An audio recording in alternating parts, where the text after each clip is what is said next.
સુરતમાં સિટી લાઇટની 30 વર્ષીય કેન્સર પીડિત યુવતીને લગ્નની લાલચ આપી શારીરિક સંબંધ બાંધ્યો હતો અને યુવતી ગર્ભવતી બન્યા બાદ કેન્સરથી પીડિત હોવાથી નરાધમે તરછોડી દીધી। યુવતી પાસેથી નરાધમે રોકડ અને દાગીના મળી 90.92 લાખ પડાવ્યા હતા।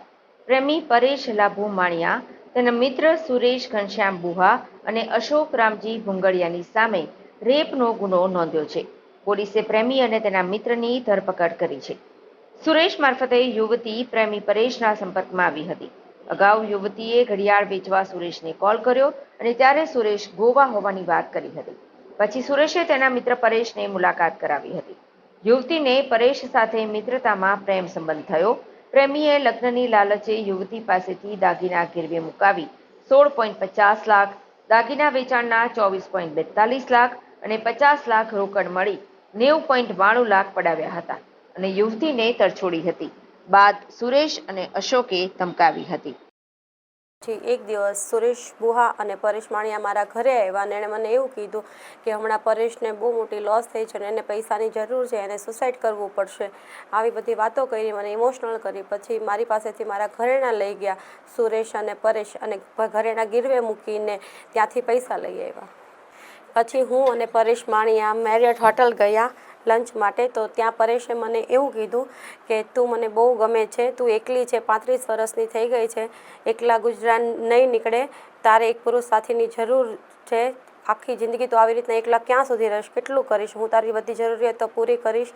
કીધું કે તો તું પરણિત છો એટલે આ બધી વસ્તુ પોસિબલ નથી। તો એણે મને એવું કીધું કે મને મારી વાઈફ ગમતી નથી, હું એને છોડી દેવાનો છું અને હું તારી સાથે જ રહીશ અને તું મારા પર ભરોસો કર, હું તને લાઈફમાં ક્યારેય દુઃખી નહીં થવા દઉં અને હું તને મારી વાઈફની જેમ જ તારી સાથે રહીશ અને હું તને બધો જ હક આપીશ। પછી એક દિવસ સુરેશ, પરેશ અને હું અમે લોકો હોટલ અમોરમાં ડિનર ઉપર ગયા અને અમે ડિનર કર્યા પછી સુરેશ બુહાની સામે પરેશે મારી માંગમાં સિંદૂર ભર્યું અને એણે એવું કીધું આજથી તું મારી વાઈફ છે। પછી ત્યાંથી સુરેશભાઈ ચાલ્યા ગયા અને પરેશે મને એવું કીધું કે આપણે ઉજ્જૈન જઈને મહાદેવની સામે બી હું તારી સાથે મેરેજ કરીશ। પછી અમે લોકો, હું, સુરેશ અને પરેશ અમે લોકો ઉજ્જૈન ગયા। ઉજ્જૈન ત્યાં મહાદેવની સામે એણે મારા માંગમાં સિંદૂર ભરીને કીધું કે આજથી તું મારી વાઈફ છે, હું તારી હરેક મુસીબતોમાં ઊભો રહીશ। પછી અમે લોકો ત્યાં રહ્યા અને ત્યાંથી આવ્યા એટલે એણે મારી પાસેથી એવું કીધું કે તારી પાસે જે બી પૈસા છે, જે બી કંઈ ઘરેણાં હોય એ તું મને આપી દે, હવે હું તારો પતિ છું એટલે હું તારી હારે જીવનમાં ક્યારેય ખોટું નહીં કરીશ અને જે બી પૈસા છે તારી પાસે જિંદગીભર ખૂટે નહીં એવું બધું હું શેર બજારમાં લગાવી દઉં એટલે તારી પાસે આ બધા પૈસા ડબલ થઈ જશે। એમ કરી મારી પાસે જે બી પૈસા ઘરેણાં થાય એમ બધું ટોટલી કરીને બધું મારી પાસેથી લઈ ગયા।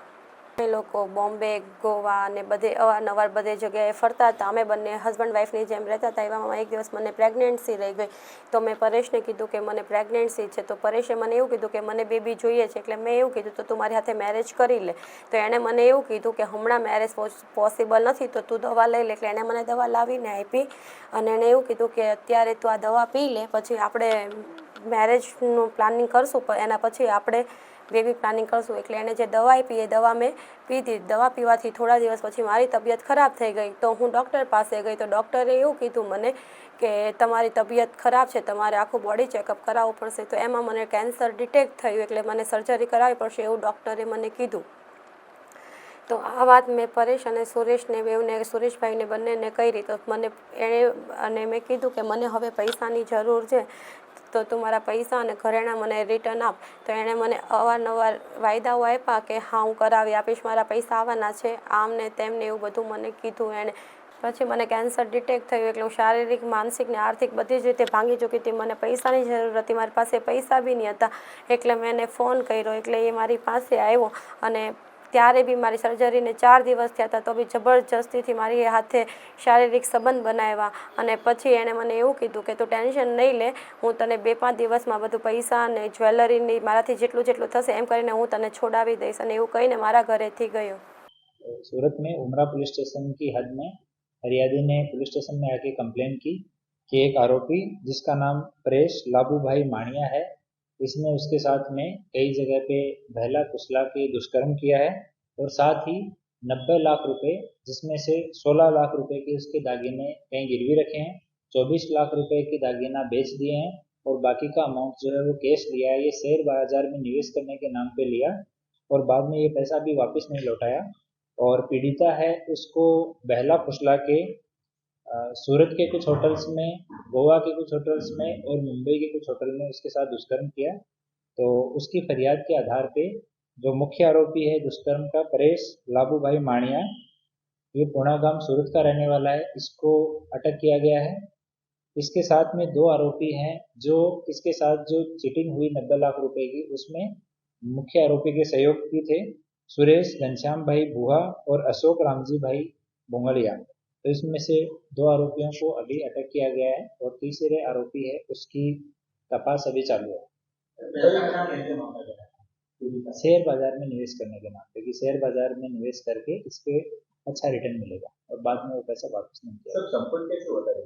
ये जोगर्स पार्क में सुरेश जो है वो पहले से परिचित था। ये लड़की जो है विक्टिम है वो जरी का काम कराती है यहाँ सूरत में, तो सुरेश के थ्रू जोगर्स पार्क में परेश से परिचित हुई थी और बाद में दोनों रिलेशन में आए।